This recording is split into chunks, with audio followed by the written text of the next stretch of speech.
Invasive species. Do you recognize these guys right here? Do you see them in your yard in the summer? I call them Japanese beetles. They eat up my plants like this, don't they? They're shiny. They're kind of pretty little beetles with their little green heads and burgundy wings, but they sure eat up my plants in my garden and in my flower beds. I don't like them very much. I know you recognize them. So this video was about invasive species. And that's what we're reading about today. We're going to go back and look. If my mouse will let me move, it's not going to let me. There we go. Maybe. Hang on one second. I'll get it there. Rapidly growing.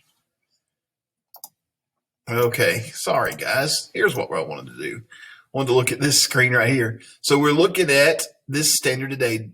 No, we're not. That's the wrong one. Yeah, it is. Develop and use models to determine the effects of introducing a species to, like invasive species, like they talked about the cane-toed frogs in the video, or removing a species from an ecosystem, and how either one, whether you bring an animal into an ecosystem or you take one out, doing either one of those can damage the balance of the ecosystem.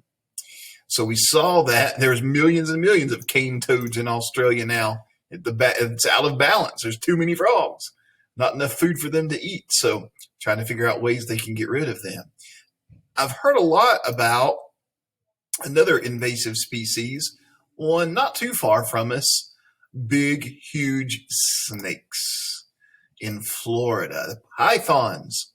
I mean, these pythons, some of them are like 12 feet long and thick as your legs. They're big snakes, huge snakes. I don't want to run into one for sure. And they're invading the Florida Everglades. They're an invasive species. So we're going to read about this invasive species today and see how it has impacted the ecosystem in Florida. So here we go. And I'm going to go to present mode so you can see the words just a little bit bigger. That's what I was trying to do a minute ago. There we go. All right. When Tommy Owen, a tour guide in the Everglades National Park, saw the animal, he immediately went after it. Owen was giving a tour of Florida's famous national park wetlands. He and a group of tourists were floating in a boat through the shallow water that makes up the Everglades. One of the women in the boat he was steering saw a snake in the water. She got Tommy's attention and pointed the snake out to him. When Tommy saw the snake, he acted fast. He reached into the water and grabbed the animal by the head. He got a good grip and didn't let go. Tourists in the boat were worried when the snake wrapped itself around Tommy's arm.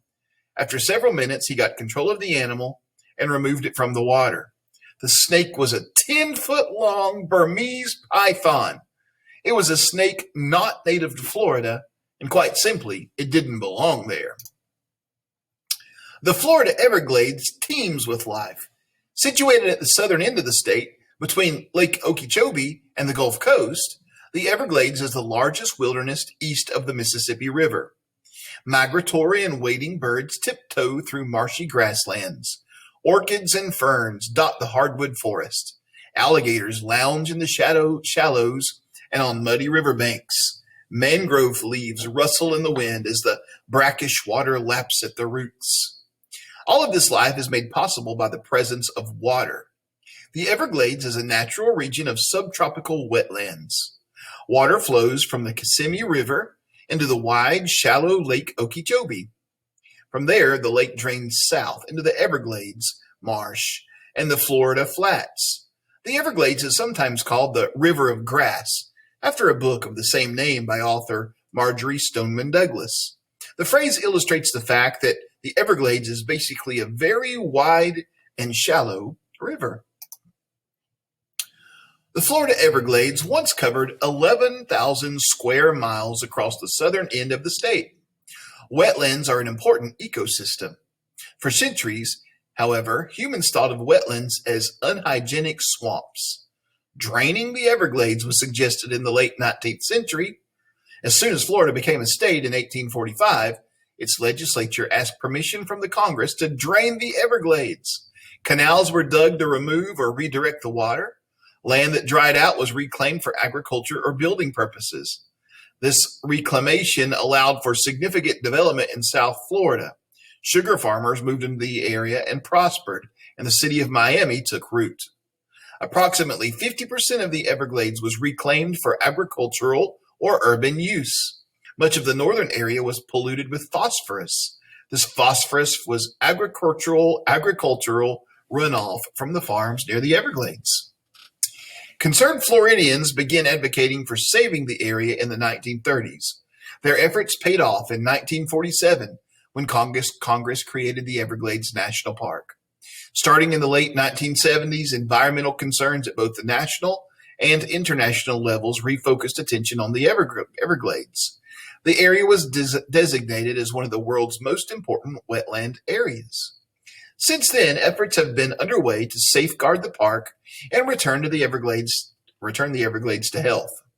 Water levels are monitored, as are nutrient levels in both water and soil samples. Much of the conservation project was designed to reverse engineer the canal system that was built in the 19th and mid-20th centuries. By the mid-2010s, ecological indicators showed some improvements. For example, the crayfish population was up. We call them crawdads, don't we? Wading and migratory birds improved their nesting habits. Despite conservation efforts, the Everglades ecosystem began facing another threat in the early 2000s. Burmese pythons were breeding in the Everglades, and they reached numbers that designated them as an invasive species. They were classified as an invasive species when their population swelled to a large size. Pythons are eating machines. They can eat animals of different sizes, from mice to deer. They especially enjoy dining on small mammals and birds. Studies have shown that since the appearance of the Burmese python in the Everglades, the number of small mammals in the area dropped significantly. This population loss was not observed in areas where Burmese python had not established itself. So the areas where there were Burmese pythons, the number of little mammals that they would eat is going down. Why is their number going down? Because they've got a new species there eating them up. The Burmese python is native to tropical and subtropical zones in Southeast Asia. In their native habitat, Burmese pythons are nocturnal carnivores.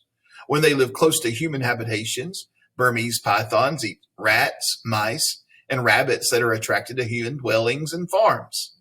They can also eat small farm animals like chickens. When they live away from human habitations, Burmese pythons eat birds and small wild animals. The Burmese python is a solitary animal.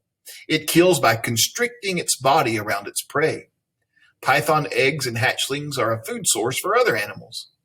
In the wild, Burmese pythons grow to be on average 12 feet long. Habitat loss and the exotic pet trade in Asia are depleting the Burmese python's number in the Asian wild. The first Burmese python was found in the Florida Everglades in 1979. It's presumed the animal was originally kept as a pet and then released by its owner. It was removed, but that wasn't the last of the Burmese pythons in South Florida. It's thought that numerous Burmese pythons escaped pet stores and cages damaged in Hurricane Andrew in 1992. Since then, the number of Burmese pythons grew at a fast rate. The escaped Burmese pythons weren't the only cause of the most recent population increase of Burmese pythons. In the United States, the Burmese python was a popular exotic pet. Docile, which means very calm, and beautifully patterned in brown and gold diamond shapes, these snakes can be purchased at pet stores or reptile shows. Owners kept them in cages or tanks and fed them rats or mice. Most people bought Burmese pythons when they were small. But Burmese pythons grow very quickly. For many pet owners, the pet Burmese pythons became too big to manage, so they released them into the wild. When the Burmese python was designated as an invasive species, many agencies and individuals began trying to put a stop to the python invasion. The National Park Service started a program to study these animals in the Florida Everglades. Park Service scientists implanted tracking devices into 17 large pythons that were later re-released into the wild. They provided scientists with information regarding python behavior. In January 2013 to February 2013, the Florida Fish and Wildlife Conservation Commission ran a contest called the 2013 Python Challenge. The commission issued permits to hunt the snakes within the state wildlife managed areas of the Everglades. 68 Burmese pythons were captured. Later in 2013, Jason Leon was driving in a rural area near Florida City when he spotted a Burmese python's head protruding from a bush. The man was a biologist and he was familiar with pythons. He approached the snake and pulled it out of the bush. The animal was bigger than he expected. After a struggle with the animal, Leon killed it. The Burmese python was 128 pounds and longer than 18 feet. Leon contacted the Florida Fish and Wildlife Conservation Commission, which agreed to pick up and examine the snake. The snake was found to be the largest ever in the state of Florida. The state later issued a statement. Jason Leon's nighttime sighting and capture of a Burmese python of more than 18 feet in length is a notable accomplishment that set a Florida record.